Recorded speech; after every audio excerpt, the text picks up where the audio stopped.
İrəliyən futbolçu Adrian Trüfferdi. Mərkəz ötürmə, zərbə və gol. Renes Abaçır mərkəzə, cərimə meydançası xaricində zərbə və 2-0. Oyundan kənara vəziyyət qeydə alındı deyəsən. Bu da 2-0. Terry 2-0 edir hesabı.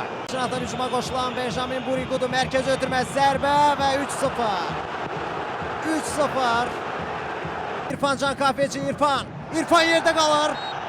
Hakim qaydanın pozulduğunu bildirir. İrfancan gəlir.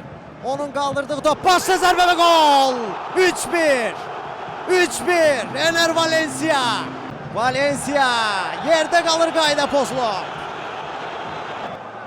Zayt gəlir. Zayt'ın zərbəsi, gol! 3-2. 3-2. Espo top ələ keçirir. Emre Mor. Emre cərimə meydançasında. Emre və gol! Gol! 3-3.